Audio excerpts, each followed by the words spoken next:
Comment vous sentez-vous 21 ans plus tard, après que le livre ait été publié? L'information est plus que jamais accessible. Nous avons YouTube, Internet et tout le reste. Est-ce que les gens sont mieux éduqués financièrement? Non, c'est encore pire. Avant de commencer la vidéo, n'hésitez pas à mettre un like pour soutenir la chaîne et mettre le hashtag motivation en commentaire si vous aussi vous voulez atteindre vos rêves et vos objectifs. Sur ce, bon visionnage. Si tu n'as pas vu la première partie de cette vidéo, je t'invite à cliquer sur le lien en description pour y accéder. J'ai réécouté votre livre pendant le vol qui m'a amené ici. Je ne l'avais pas écouté depuis environ 6 ans. Et la première fois que j'ai lu Père riche, Père pauvre, je pensais que c'était un livre sur l'argent. Mais quand je l'ai réécouté il y a quelques jours, c'était différent. Je l'ai vu comme un livre sur la peur, sur la connaissance de soi, sur l'état d'esprit. Car vous décrivez ces gens et ils sont dans leur monde, ils ne veulent pas reconnaître qu'ils y sont. C'est comme une prison dans leur esprit. Exact. Est-ce ce que vous avez essayé de traverser quand vous avez écrit ce livre? Eh bien, je ne sais pas ce que j'ai essayé de traverser. En réalité, j'avais créé ce jeu de société nommé Cashflow. Et je ne pouvais pas vendre le jeu. Je devais écrire le manuel d'emploi. Et le manuel d'emploi que j'ai écrit était Père riche, Père pauvre. Cashflow est sorti en 1996 et Père riche, Père pauvre est sorti en 1997. Le fait que Cashflow concerne la comptabilité, Père riche, Père pauvre est un livre sur la comptabilité, revenu, bilan, trésorerie. Je ne sais pas si vous avez déjà pris des cours de comptabilité, mais il n'y a rien de plus ennuyeux que la comptabilité. Donc pour sortir Père riche, Père pauvre, qui est un livre sur la comptabilité, et c'est le meilleur livre de finances personnelles de tous les temps. Ça devait donc être intéressant. Ça a permis de vendre le jeu Cashflow. Et aujourd'hui, il y a des milliers de clubs Cashflow dans le monde. La mission était de faire que les gens enseignent à d'autres que vous pouvez contourner le système scolaire. Car le système scolaire ne vous apprendra jamais rien sur l'argent. Le système scolaire est fait pour vous apprendre à être un employé. Ce qui est important, un docteur, un avocat, un spécialiste, mais jamais sur l'argent. Une fois que je serai suffisamment vieux, que je serai à la retraite, que je serai riche et que je serai confortable, c'était une sorte de conscience sociale. Je devais partager ce que je sais. C'est pourquoi ça a pris jusqu'à 1996 avant que le jeu Cashflow puisse sortir. Car comme ça, je pouvais voir le crash de 1998 arriver. Et Père riche, Père pauvre est sorti en 1997. Il s'est avéré que tous les éditeurs m'ont refusé. Ils me disaient que je ne savais pas de quoi je parlais. Car je disais que ceux qui font des économies sont des losers. Votre maison n'est pas un actif. Et les riches ne travaillent pas pour l'argent. Les éditeurs sont comme mon père. Des superstars académiques. Ce sont les meilleurs de l'école. Ils ont refusé le livre en faisant de l'autopublication. Et beaucoup de compagnies de marketing de réseau ont pris le livre comme Amway et d'autres. Ils ont pris le livre pour aider au recrutement. Car ça parle d'indépendance financière. Ils font la même chose que moi, puis Oprah m'a appelé en 2000.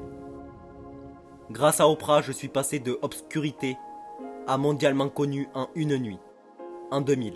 Le livre a fait partie des meilleures ventes du New York Times pendant 7 ans, jusqu'à ce que le New York Times le retire. Ils ont dit que ça avait assez duré.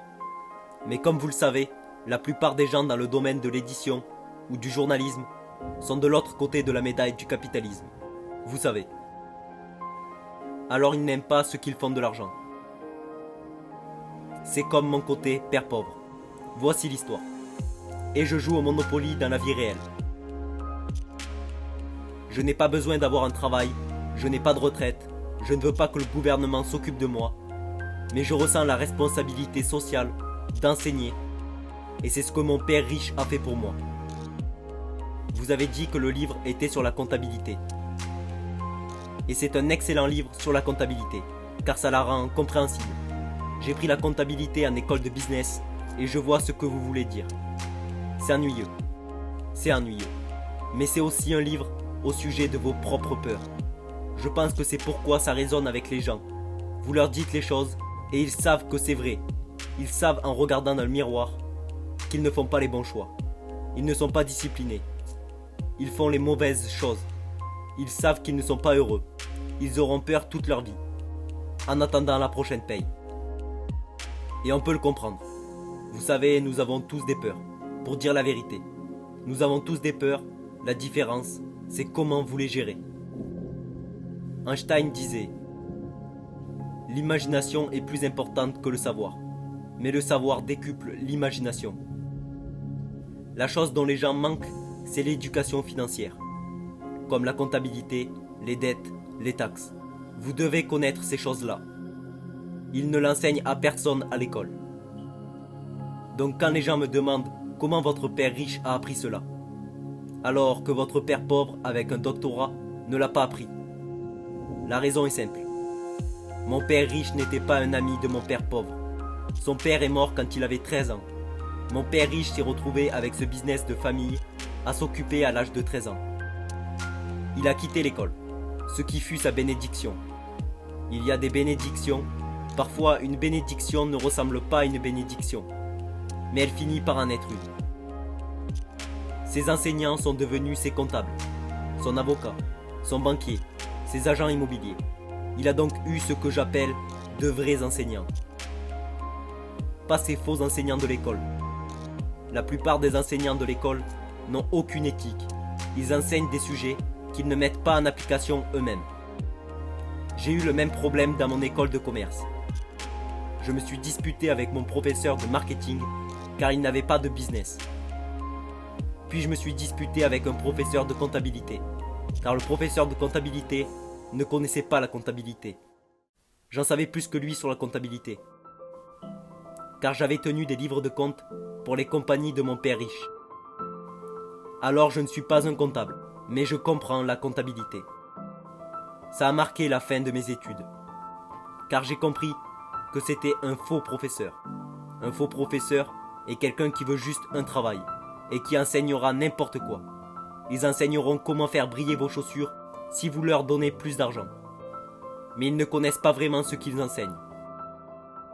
Par exemple, mon professeur de calcul qui a fait l'école militaire à New York. J'ai demandé à mon professeur. Je suis dans ma 3e année de calcul maintenant. Le cours s'appelait la résistance des matériaux. Je lui dis, est-ce que je vais vraiment utiliser ça un jour? Il me dit non. Pourquoi l'enseignez-vous alors? Il me dit pour être payé. Est-ce que vous l'utilisez au moins? Il répond non.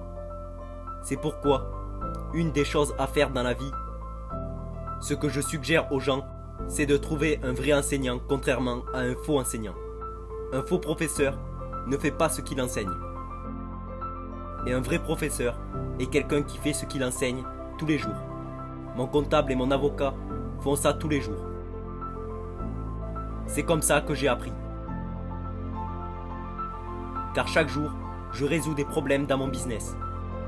J'ai des comptables, des banquiers et tout le reste en numérotation abrégée. Car je résous des problèmes avec mon équipe. C'est comme ça que je suis devenu intelligent. Comment vous sentez-vous 21 ans plus tard, après que le livre ait été publié? L'information est plus que jamais accessible. Nous avons YouTube, Internet et tout le reste. Est-ce que les gens sont mieux éduqués financièrement? Non, c'est encore pire. Je veux dire, j'ai une émission de radio Père Riche demain et j'interviewe cette équipe. Ce sont des psychiatres scolaires.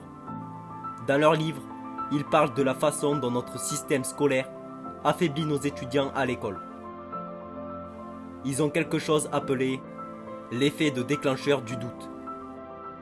En tant que professeur, vous ne pouvez pas dire quoi que ce soit qui énerverait.